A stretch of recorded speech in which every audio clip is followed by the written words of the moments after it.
안녕하세요, 여러분. 오늘은 대단원 두 번째의 그세 번째 부분, 문학작품의 재구성과 창작 부분을 여러분과 함께 공부를 해보려고 합니다. 이번 수업은 두 개의 작품을 감상하게 될 텐데요. 처음 작품을 두 번째 작품이 패러디한 경우입니다. 그래서 패러디란 부분에 대해서도 다루려고 합니다. 먼저 문학작품으로 들어가기 전에 패러디를 이해하기 위해서 여러분께 그림을 하나 보여드리도록 할게요. 자, 이 그림은 아주 유명한 그림이죠. 아마 모르는 친구는 거의 없을 것 같습니다. 레오나르도 다빈치라고 하는 화가가 그린 모나리자라는 유명한 작품입니다. 이 작품은 사실 제가 말씀드리지 않아도 되게 많은 광고나 또 그런 어떤 프로그램에서 이렇게 좀 모방해서 변형시켜서 희화화해서 표현되는 경우들을 여러분이 보신 적이 있을 텐데요. 꼭 그런 부분만이 아니라 예술에서도 실제로 이 원작을 모방한, 그래서 변형시킨, 그래서 원작과는 또 다른 새로운 분위기와 어떤 의미를 담은 작품들이 몇 있습니다. 교과서에서 함께 다루기도 한 작품인데요. 원작의 그 어둡고 무거운 색채 대신에 밝고 가벼운 색채를 활용했고 또 구도와 비례도 좀 무시했죠. 원작을 상당히 좀 비틀어낸 아주 뚱뚱한 그런 모나리자를 그렸는데요. 아마 이렇게 그림을 그린 이유는 모나리자가 사실 되게 미인의 전형으로 이렇게 오랫동안 사람들이 이야기를 했었거든요. 그러한 어떤 좀 우상처럼 각인되어 온 아름다움의 규범에 대해서 아마 좀 질문을 던지는 한번 딴지를 걸어보는 그런 작품이지 않았을까 하는 생각을 해봅니다. 제목도 사실 좀 재미있는데 혹시 이 작품의 제목이 뭔지 아실까요? 한번 맞춰보세요. 1959년에 페르난도 보테로라는 사람이 그린 그림입니다. 네, 이 작품의 제목은 12세 모나리자입니다. 네, 12살 여자아이들은 살이 좀 많이 올라서 통통한 좀 귀여운 그런 이제 모습이라서 이렇게 표현했는지 모르겠습니다. 뭐 이런 작품도 있고요. 이 작품은요, 한국형 모나리자로 불리는 그림입니다. 권여현이라는 우리나라 작가가 그린 이제 패러디 작품이고요. 작가가 제자와 함께 작업을 했다고 하고, 이 작품 자체만의 목적보다는 실제로 화가가 어떤 그 대상이 되었던 이 모나리자가 누구냐 이런 것도 굉장히 미술사에서 재밌게 다뤄지는 연구하는 그런 이야기의 주제가 되기도 하는데요.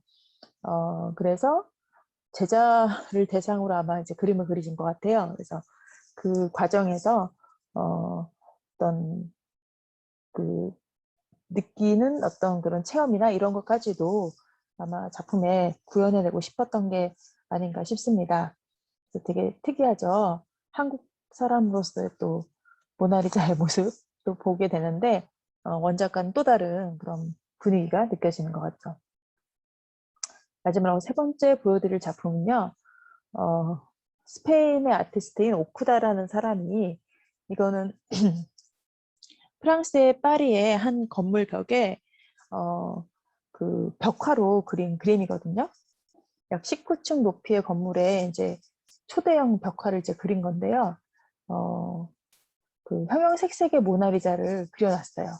보면은 머리에 얼룩말 무늬가 있는 것도 좀 특이하고 그 가방을 들고 있는 게 특이하죠. 명품 백을 연상시키는 핸드백이 들려 있고요. 굉장히 화려한 그런 입방지의 화려한 패턴으로 이제 그려놓고 있습니다. 그래서 뭔가 현대인이 추구하는 그러한 어떤 좀 화려한 그런 아름다움을 약간 그 예술의 도시 파리, 뭔가 패션의 도시 파리에 걸맞게 이렇게 또 백화점이라는 곳에 어떻게 보면은 벽화를 그려놓은 거라 그런 부분들이 굉장히 좀 화제가 됐던 작품입니다. 우리가 이렇게 그 여러 모나리자의 변형들을 살펴봤는데요. 사실은 이 개념을 이해하기 위해서 우리가 이렇게 좀 살펴봤습니다. 자, 패러디라는 개념인데요. 패러디란 한 작가의 스타일이나 기법 등을 흉내내 원작을 우스꽝스럽게 개작하거나 변형하는 방법입니다. 예술적 창조의 방법 중 하나고요. 그래서 특정 작품의 모방이지만 원작과는 차이를 지닌 모방이다 라고 이해하시면 좋겠고, 원작을 생산적이고 창조적으로 재기능화하는 방법이다 라고 정의 내리고 있습니다.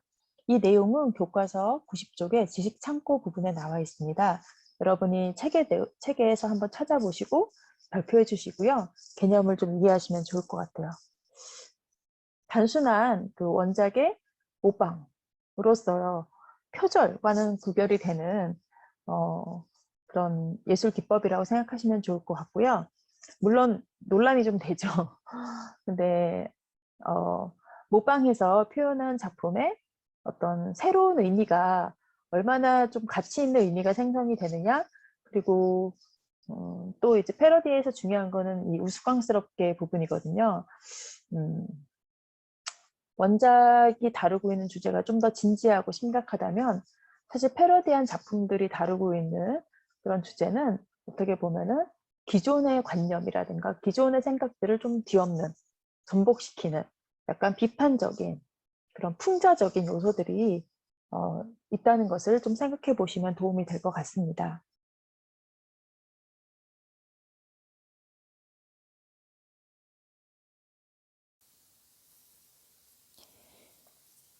패러디에 대해서 살펴보았고요. 이제는 구체적으로 작품에 적용해서 작품에 대한 설명을 하고 이 작품, 패러디한 작품이 어떻게 원작을 패러디한 건가를 살펴보도록 하겠습니다.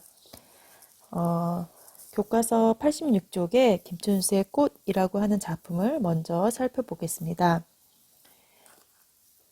모든 시의 시어가 함축적 의미를 가지고 있지만 이 시는 특히나 더 시어 하나하나마다 상징적 의미가 강한 그런 시라고 보여집니다. 1년 2연을 먼저 살펴볼 텐데요. 내가 그의 이름을 불러주기 전에는 그는 다만 하나의 몸짓에 지나지 않았다. 내가 그의 이름을 불러주었을 때 그는 나에게로 와서 꽃이 되었다. 여기 내가 있고 그가 있습니다.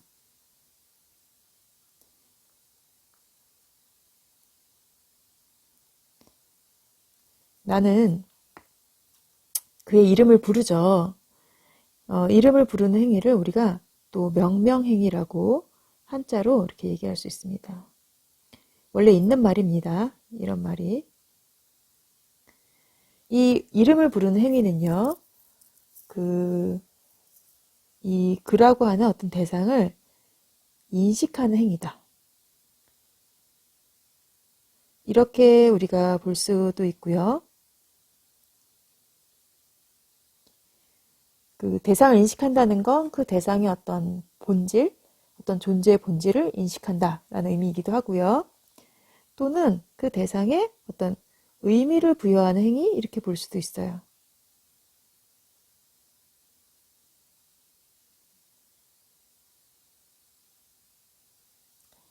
그렇다면 나는 여기서 이 대상을 인식하는 행위의 주체죠.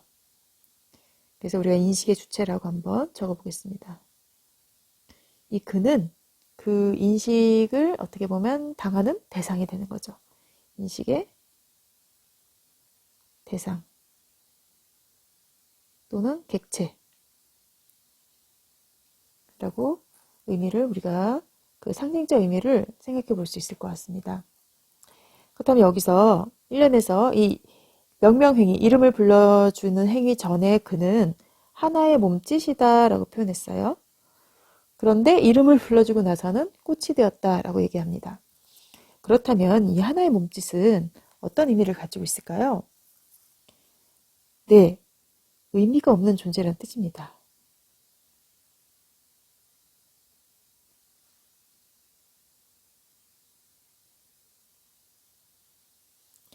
그렇다면 꽃은 뭘까요? 꽃은? 네, 의미 있는 존재겠죠. 명명행위 전과 후 이 대상의 그 의미가 이제 부여가 되는 거죠. 3년 읽어보겠습니다. 내가 그의 이름을 불러준 것처럼 나의 빛깔과 향기에 알맞은 누가 나의 이름을 불러다오. 자, 내가 그의 이름을 불러준 것처럼 위에서 풀이한 그 개념들로 보자면 내가 그의 존재를 그 인식하고 그 의미를 부여해 준 것처럼 나의 이 빛깔과 향기에 알맞는 이 빛깔과 향기가 의미하는 건 뭘까요? 나의 빛깔과 향기. 다른 사람과 나를 구별짓게 만드는 이 존재의 어떤 본질에 해당하는 거죠. 나라는 존재의 어떤 본질적 특성에 해당하는 겁니다. 자, 거기에 알맞은 누가 나의 이름을 불러다오. 그러니까 나도 누군가에게 의미 있는 존재가 되고 싶다라는 거죠. 그에게로 가서 나도 그의 꽃이 되고 싶다. 나도 그의 꽃이 되고 싶다라는 뜻은 나도 의미 있는 존재가 되고 싶다. 이거죠.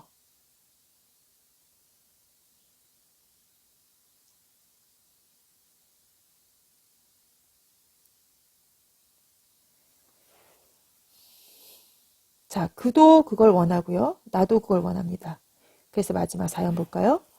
우리들은 모두 무엇이 되고 싶다. 너는 나에게, 나는 너에게 잊혀지지 않는 하나의 눈짓이 되고 싶다. 자, 이것은 나만이 아니라 너도 원하는 거야. 그도 원하는 거야. 그래서 우리라고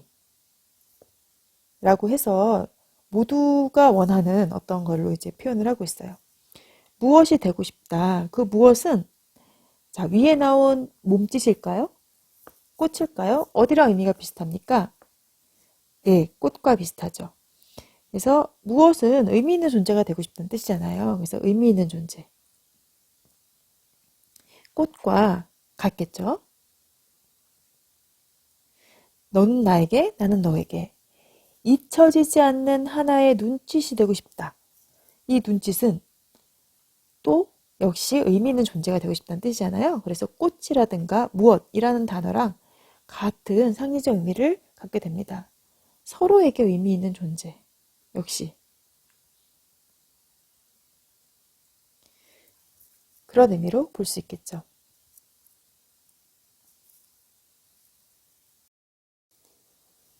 자, 이번에는 김춘수의 꽃이라고 하는 작품을 패러디한 장정희 시인의 작품을 살펴보겠습니다. 87쪽이고요.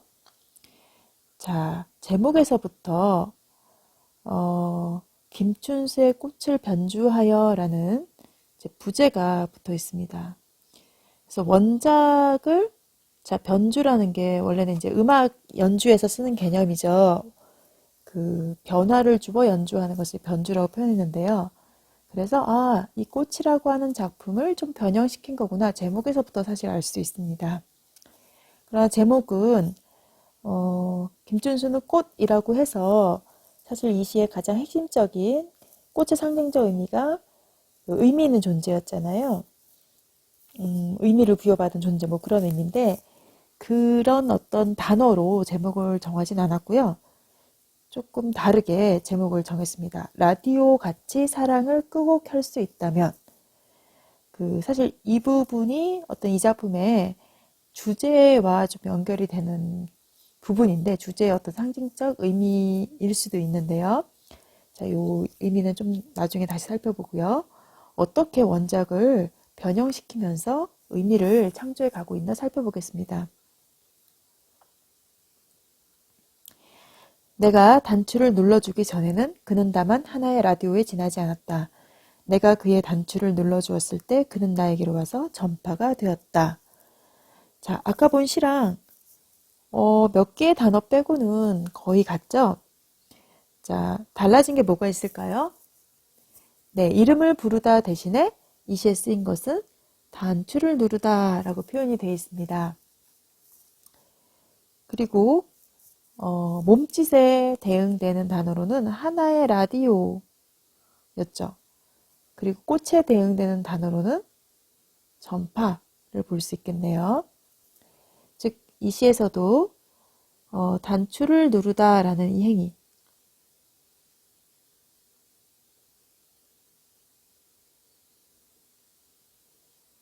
원작에 있었던 대상에 의미를 부여한 행위, 대상을 인식하는 행위, 인식하는 또는 의미를 부여하는 이렇게 쓸게요.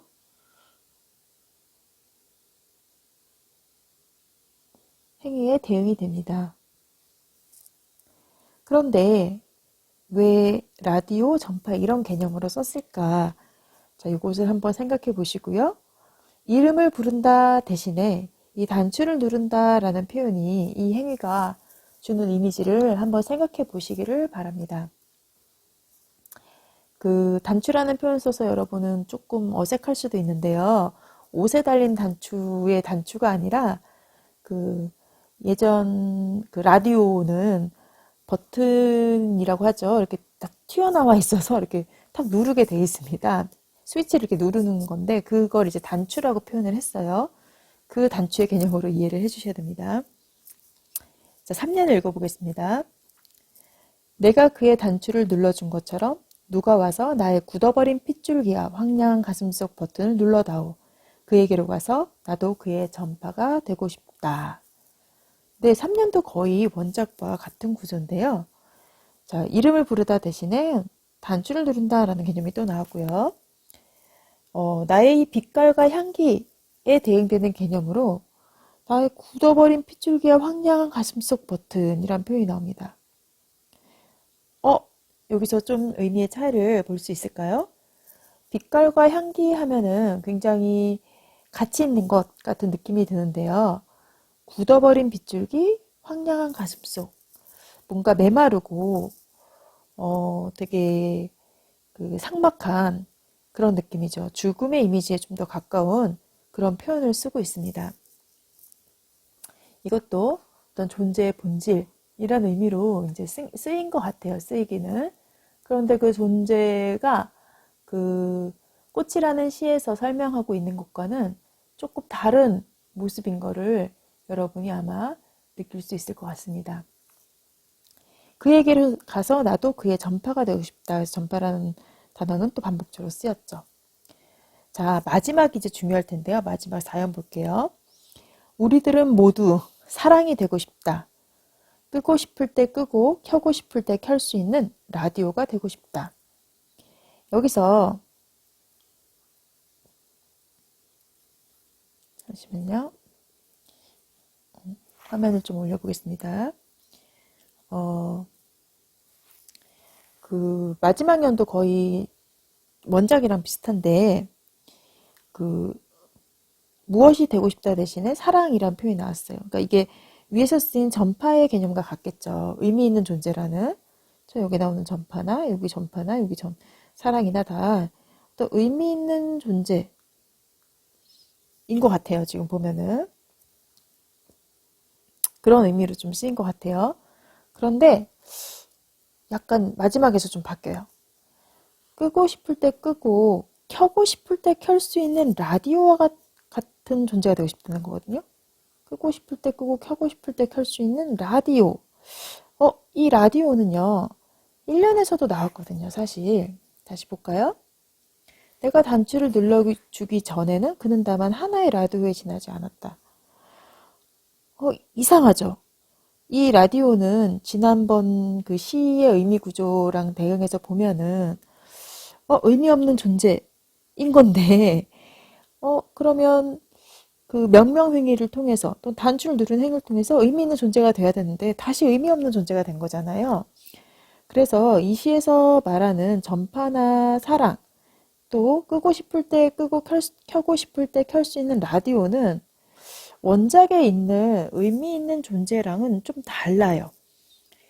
다르게 이해하셔야 됩니다. 어떻게 보면 우리가 의미 있는 존재가 되고 싶어는 하는데 근데 또 끄고 싶을 때 끄고 켜고 싶을 때 켜는 이게 이제 핵심이거든요. 이걸 다른 말로 표현하면 되게 편리한이죠. 편리한. 그러니까 내가 원할 때만 보고 싶은 뭐 이런 개념인 거죠. 내가 원할 때 재빨리 보고 내가 보고 싶지 않을 때 안 보고 싶은. 그러나 우리가 이렇게 진정한 관계는 좀 그렇지 않잖아요.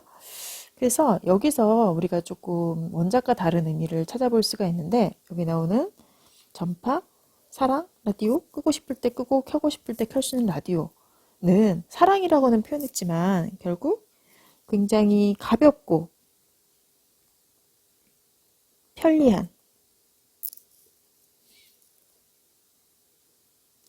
조금 뭔가 길게 오래 뭐 인내하며 뭐 서로 희생하며 그렇게 만들어가는 관계가 아니라 굉장히 만나고 싶지 않으면 언제든지 안 만나는, 손절 딱 할 수 있는 뭐 그런 관계?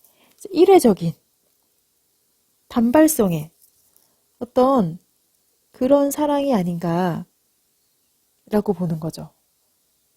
아, 그렇다면 이 시의 주제는, 이 시인은 우리가 쉽게 만나고 헤어지는 그런 사랑을 추구하자 뭐 이런 걸 주장하는 걸까요? 그거는 아닐 것 같습니다. 그런 사랑을 추구하고 있는 우리가 이게 진짜 사랑일까? 라고 질문을 하는 거죠. 그런 사랑을 추구하는 것처럼 우리를 묘사해서 사실은 쉽게 만나고 헤어지는 현대인들의 조금은 가벼운, 좀 더 나쁘게 표현하면 경박한, 가볍고 굉장히 정말 좀 가치가 없는 그런 경박한 사랑에 대한 풍자다라고 주제를 살펴볼 수 있어요. 사람들이 뭔가 진실한 관계나 어떤 의미 있는 존재가 되고 싶어는 하는데, 그것을 위해 우리가 들여야 될 수고나 노력이나 어떤 치러야 될 대가는 또 치르고 싶지 않은 거죠. 그래서 굉장히 쉽게 만족하고 싶어 하는 그러한 행태를 이제 풍자한 그런 시라고 이제 보여집니다. 그 원작의 사실 마지막 사연에 너는 나에게 나는 너에게라고 표현을 했었는데, 이제 관계를 얘기할 때 나, 너라는 어떤 대상이 맺고 있는 관계를 서로의 개념으로, 상호의 개념으로 표현한 건데, 그 표현 대신에 여기서는 끄고 싶을 때 끄고 켜고 싶을 때 켤 수 있는 이런 표현이 들어갔거든요. 어떤 주체와 객체 간의 관계나 교감에 대한 인식은 없고, 오직 주체가 관계를 맺고 싶을 때와 아닐 때에 대한 인식만 있거든요. 그래서 바로 이런 부분에서 원작과 다른 어떤 주제의식이 나타나는 게 아닌가 이렇게 살펴볼 수가 있죠. 이 부분이 특히 이제 그런 부분이다라고 보여집니다. 그래서 이 작품의 주제는 쉽게 만나고 헤어지는 현대인들의 경박한 사랑에 대한 풍자다.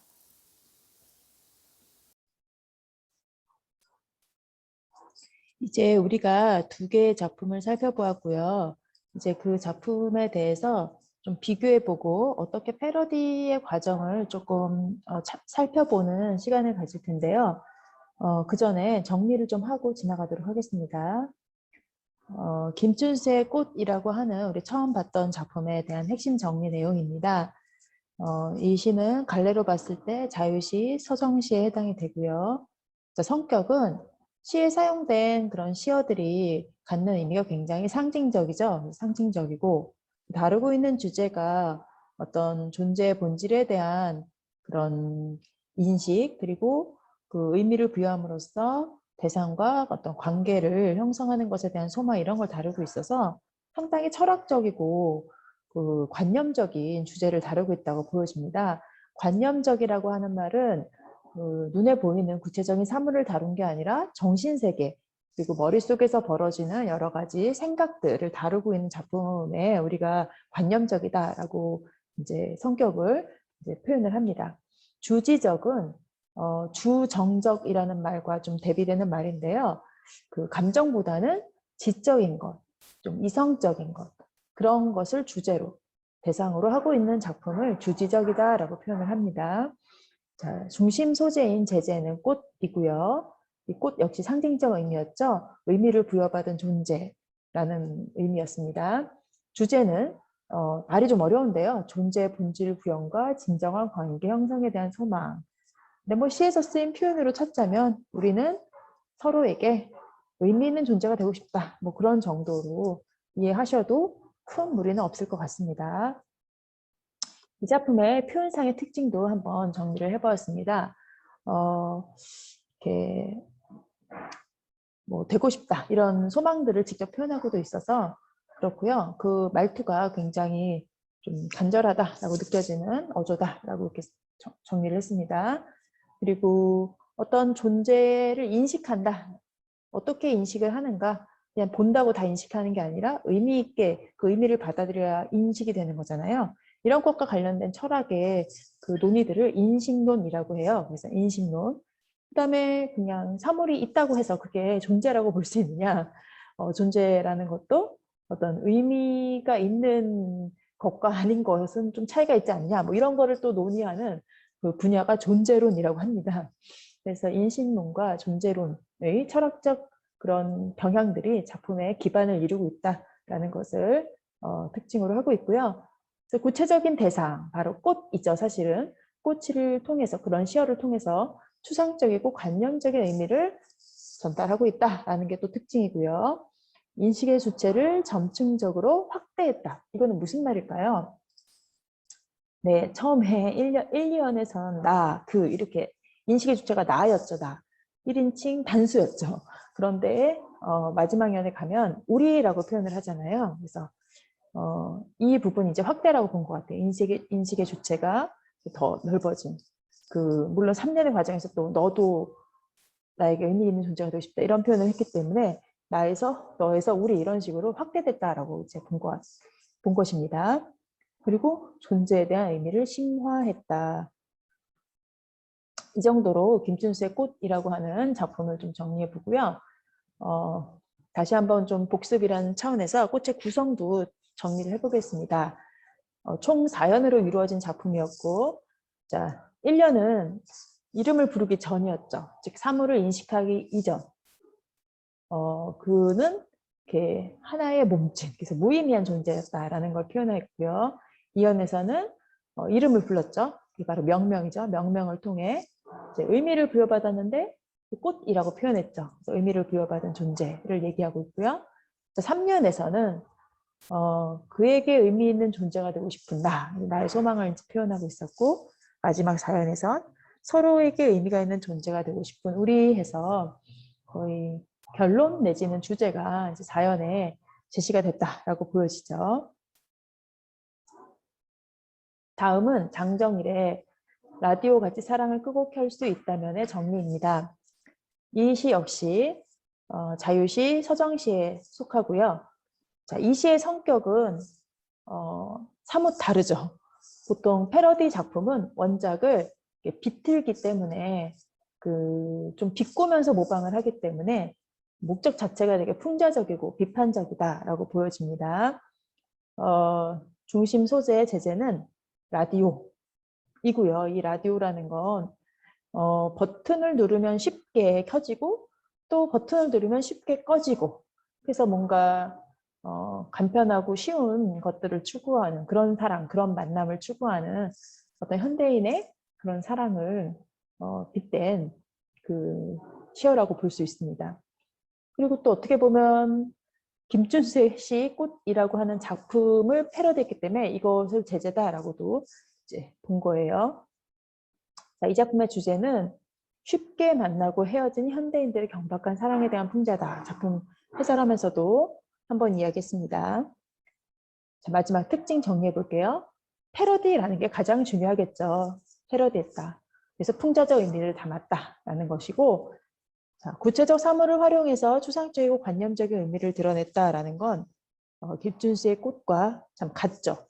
그러니까 이 시에도 쓰인 라디오니 전파니 하는 표현들이 그 상징적 의미를 가지고 있는, 관념적 의미를 드러내고 있는 그런 시어다라고, 그런 점에서 같다라고 볼 수 있습니다.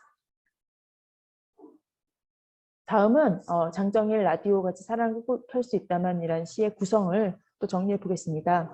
구조는 김춘수의 시와 똑같이 4연으로 이루어져 있고요. 1년은 그 단추를 누르는 행위 이전의 존재, 그 무의미한 그였고, 2년은 단추를 누르자 전파가 됐어요. 좀 뭔가 나와 연결이 됐다라는 의미죠. 그리고 3년은 나도 그렇게 그에게 의미 있는 존재가 되고 싶다라는 바람. 4년은 그러나 그 단추를 누른다라는 것은 이름을 부르는 것과 완전 똑같지는 않죠. 이름을 부르는 것은 그 존재의 어떤 본질, 상대의 그런 대상의 그 핵심적인 어떤 의미를 우리가 찾아내고 발견하고 또는 의미를 부여하는 어떤 그 수고와 어떤 노력이 들어가는 행위라면 이 단추를 누르는 건 아무 때나 쉽게 할 수 있는 행위거든요. 그래서 사실은 결국 주체가 원하는 것은 어떤 가볍고 편리한 만나고 싶을 때 만나는 나의 외로움을 그냥 쉽게 해소할 수 있는 그런 것을 추구하는 거다라는 게 이제 마지막 사연에서 드러났었습니다.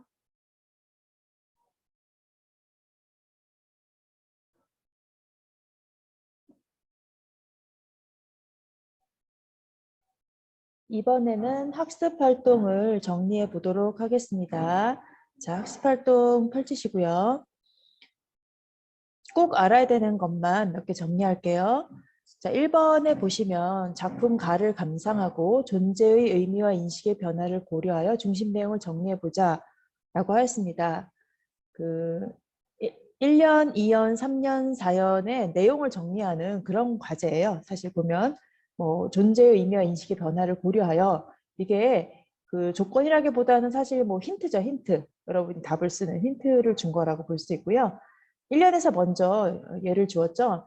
사물을 인식하기 이전에 무의미한 존재를 다루고 있다라는 거였고 1년은 그게 이제 하나의 몸짓으로 표현이 돼 있었죠. 자, 2년은 그러면 이름을 부른 뒤였잖아요. 그래서 그걸 통해서 하나의 몸짓이 아니라 꽃이 되었죠. 의미를 부여받은 존재가 된 거죠. 그래서 여기 조건에서 어떤 존재라는 표현을 써라. 존재의 의미와 인식의 변화 이렇게 쓰니까 이거 두 개의 측면에서 그 정리를 하시면 됩니다. 그래서 이어는 명명을 통해 의미를 부여받은 존재가 핵심 내용이 됐고요. 3년은 나도 그에게, 그가 나에게 한 것처럼 나도 그에게 뭐 그런 이제 표현들이 나왔으니까 그에게 의미 있는 존재가 되고 싶은 나가 이제 핵심이 되겠고요. 마지막 4연은 우리는 모두 서로에게 이렇게 표현했잖아요. 서로에게 의미 있는 존재가 되고 싶은 우리 해서 내용을 정리하면 될 것 같습니다. 자, 두 번째. 작품 나는 작품 가를 재구성한 것이다. 두 작품을 비교해보고 작품 나의 재구성 방법을 생각해보자. 지금 학습 활동 중에 이게 가장 중요한 것 같아요. 두 작품을 비교해보면서 어떤 부분이 변형이 됐나를 찾아보는 활동이죠. 그중에 첫 번째, 작품 가의 식구에 대응하는 것을 작품 나의 식구에서 찾아 정리해보자. 비교적 대응만 찾으면 되시니까요. 이제 식구를 찾는 겁니다.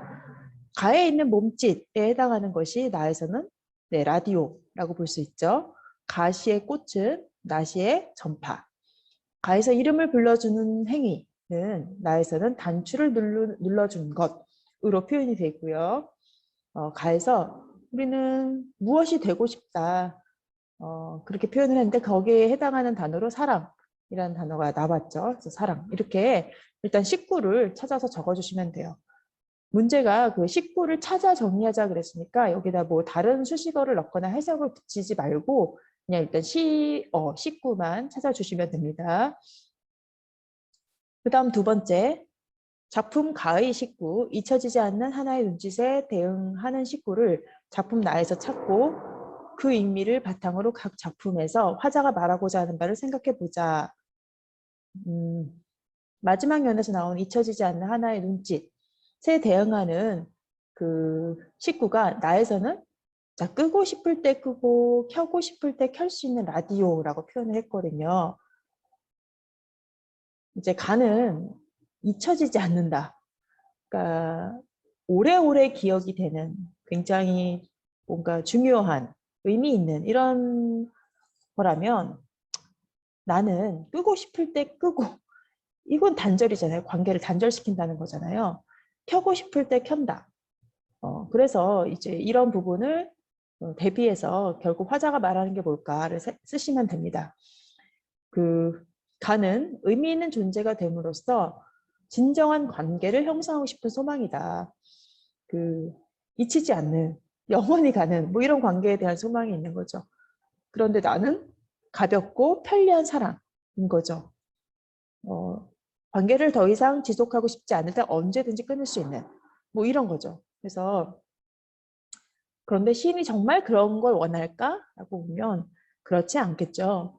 우리가 그런 거를 바라는 것이 문제가 있지 않느냐라는 의미에서 시인이 말한 건 그것을 그렇게 하자가 아니라 그러한 우리의 모습을 반성해보자라는 거죠. 그래서 풍자라고까지 정리를 해주시면 맞을 것 같습니다. 다음 3번을 보시면 작품 가에 대해서 작품 나가 어떻게 재구성되었는지 말해보자 라고 되어 있는데요. 이제까지 살펴본 것을 정리한 것입니다. 이 내용을 여러분이 사실 뭐 이렇게 잘 정리해서 못 쓰셔도 괜찮아요.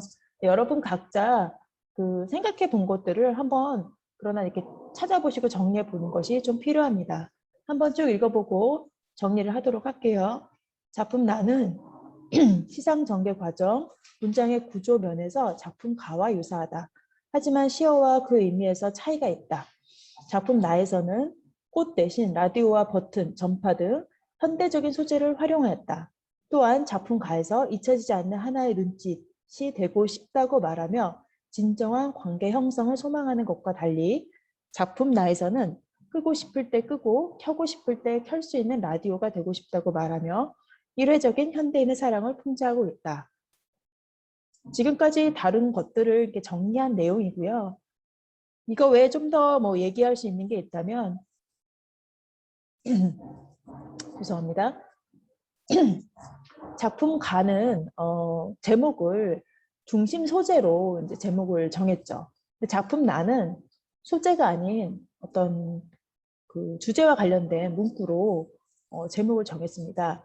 라디오 같이 사랑을 끄고 켤 수 있다면 근데 그거 서술어가 지금 빠졌죠. 그러면 뭐 어떻다 좋겠다인지 아니면 뭐 안 좋겠다인지 뭐 이런 서술어를 생략했는데 그 부분이 아마 독자에게 이제 생각해 보라고 넘겨준 부분인 것 같아요.